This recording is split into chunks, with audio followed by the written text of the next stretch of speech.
Yo, welcome back to the channel, boys and girls. In today's video, we are doing a long-term 6,000 miles / 10,000 kilometers review on my specialized LA Sprint and my Winspace Hyper 65mm deep dish wheels in the rim brake version.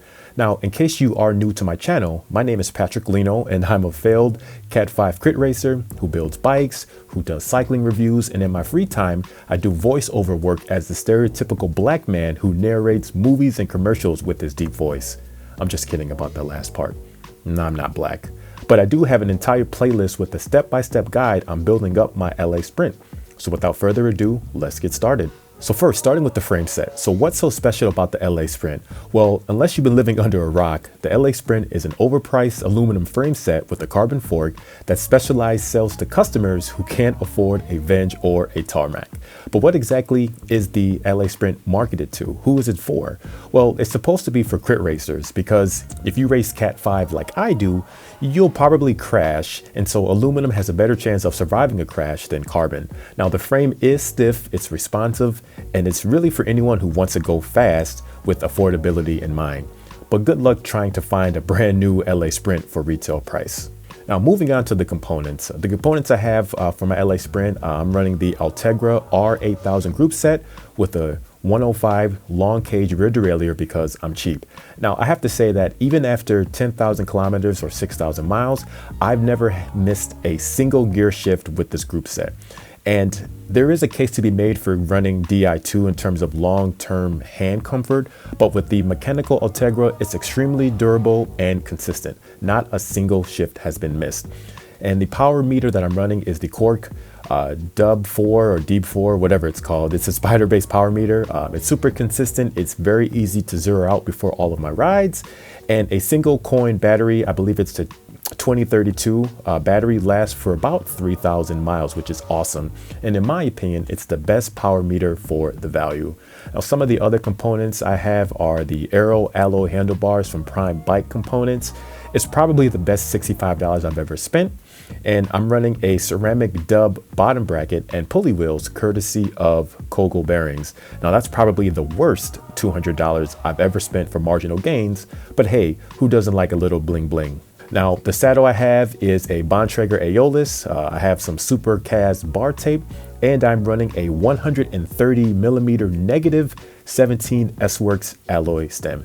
Now speaking of stem, this brings me to my next point about bike fit and comfort. The frame is quite comfortable, and I attest all of that to having a professional bike fit. And I got to say, when I first went in to get a bike fit, I assumed that my saddle was too high and that the reach of my stem was too long. But in fact, when I went in there, the bike fitter, he actually raised my saddle about 5mm, and I went from a 120mm stem to 130 negative 17 stem, and he actually slammed my stem, which is crazy to think that all this time I was actually a little bit cramped.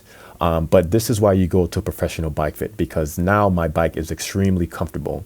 Now, Chicago has some of the worst road conditions around. You might as well be doing cyclocross with how bad the roads are. But despite the aggressive saddle height to handlebar drop, I have no problems taking the bike out on century rides, meaning 100 miles or more, and I never get numb hands or toes. Now, the frame isn't as harsh as people say it is, but if comfort is your jam, you probably should just get a carbon fiber frame. And lastly, I've only had a single seat post slip, but since then it's been a non-issue. Now, next up are the Hyper 65 wheel sets in the rim brake version.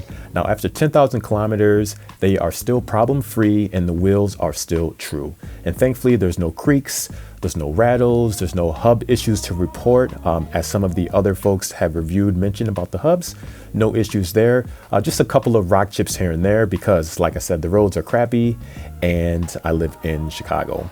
Now, I know crosswinds can be a concern for such a deep dish wheel, but these have not been an issue at all. In fact, I've descended on these wheels going 45 miles an hour or whatever that is in 73 kilometers per hour on descents, and no issues at all with crosswinds, no speed wobbles, extremely steady. Now, these wheels are super stiff, and I was quite surprised with how well they climb for being such a deep dish wheel. Overall, they are my favorite wheels, and the only gripe I would say is that they don't exactly accelerate as fast as, say, a shallow depth alloy wheel. but for the price and being lightweight, it's really hard to argue.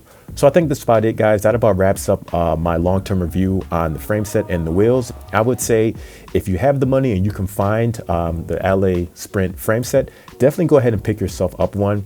It can be used, like I said, for racing, or it can be used as an affordable backup bike if you have the money. But as always, guys, if you have any questions, comments, or concerns, please feel free to leave them down below. And please stay tuned as I have a lot more content coming this winter. All right, guys, I will see you guys on the next one. Thanks for watching. Peace.